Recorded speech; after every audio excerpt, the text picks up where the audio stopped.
On va revenir avec vous, Thomas, sur cette prise de parole du chef de l'État, allocution de 7-8 minutes, hier soir à 20h, pour expliquer aux Français la situation au Moyen-Orient et l'impact pour notre pays. Thomas, vous revenez ce matin sur cet exercice, évidemment un exercice de communication avant tout. Oui, alors indéniablement, il y a un intérêt des Français pour ce qui se passe au Moyen-Orient, une inquiétude certaine sur les conséquences d'un tel conflit pour notre quotidien. Et c'est d'ailleurs cette inquiétude qui a poussé l'Élysée à organiser cette allocution hier. Quand on a appris que le président de la République allait parler aux Français à 20h, ça nous a plongé 6 ans en arrière, au début de la pandémie de Covid. Il y a 6 ans, presque jour pour jour, Emmanuel Macron nous martelait le désormais célèbre « Nous sommes en guerre ». Désormais, c'est d'une vraie guerre dont on parle et pas d'un virus. Mais cette fois, on ne sait pas vraiment si nous en sommes. Le chef de l'État a soufflé le chaud et le froid dans une nouvelle déclinaison du « en même temps », entre condamnation de l'offensive israélo-américaine qu'il estime contraire au droit international et satisfaction de la mort d'Ali Khamenei.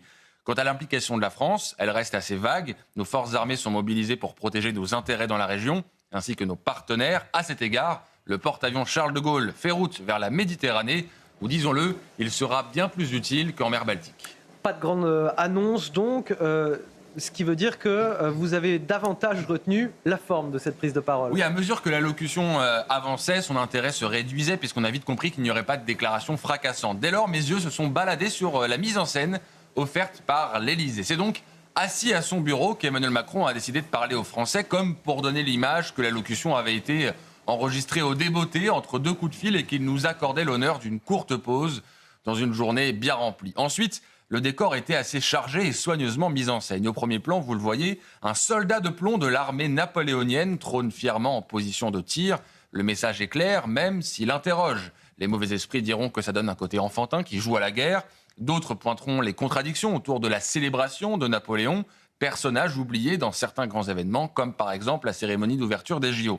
L'autre objet placé en évidence sur le bureau présidentiel, c'est ce livre de Pablo Neruda, prix Nobel de littérature. L'auteur chilien fut aussi une figure du communisme sud-américain. C'est ça aussi, le en même temps, faire coexister l'héritage de Napoléon et du communisme sur le même bureau. En tout cas, puisqu'Emmanuel Macron lit Pablo Neruda, citons-le. Voici un extrait d'El Canto General, un de ses plus célèbres poèmes. « Je ne suis rien venu résoudre, je suis venu ici chanter, je suis venu afin que tu chantes avec moi. » Eh bien, je ne sais pas pour vous, mais moi je vois en ces 4 vers un bon résumé de la prise de parole du président de la République hier. Emmanuel Macron ne peut rien résoudre, mais il veut plus que jamais occuper l'espace, parler, j'allais dire presque chanter, et ainsi fédérer les Français autour de sa personne. C'est le retour de l'effet drapeau, mais cette fois avec une petite touche de poésie.